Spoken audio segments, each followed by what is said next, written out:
Thank you very much. Congressman Joe Sestak, Pennsylvania, joins us. He was invited to be the featured speaker at the No Labels launching ceremony.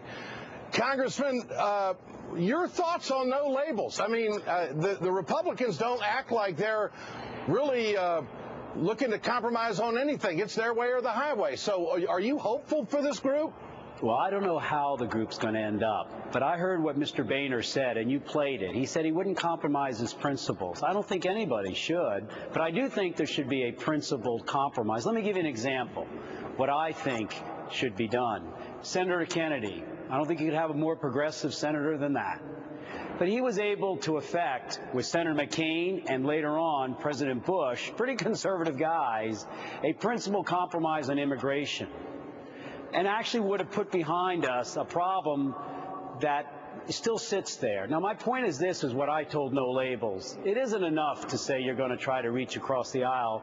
What I look at with disdain in Washington, D.C., is once they brought that principled compromise in, nobody would touch it in either party, because heaven forbid if it affected your base all the way. And I feel that that lack of accountability, Ed, is what most troubles our nation. People aren't willing to lose their job over a health care bill. They're not willing to lose their job doing what's right in a principled compromise way. But the bottom line here is, Congressman, is that this country wasn't built on people who were political fence riders. This country was built by strong personalities who took a stand, that fought for people. And this No Labels is, in my opinion, no progress. Your response? No, I don't know where No Labels is going to go, but I do know this. I come from the U.S. military, Ed, and you know that. And in there, it's all ideas are on the table.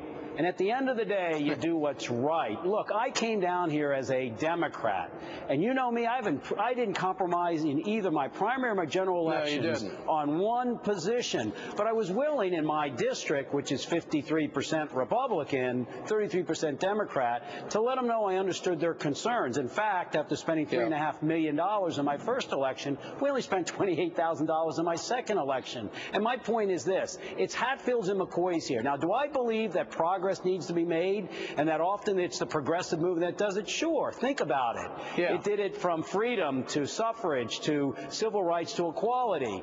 Let's take Don't Ask, Don't Tell. But there's a way, I think, to affect it. It means bitter debate. Don't bend your principles. But I think like Ed Kennedy did on education with George Bush, you can get principled compromise. And I think in the meantime what's happening is we're not moving forward. Thank you. No, we're not. Congressman, great to have you on. Thanks so much. I appreciate your time tonight. Always a pleasure.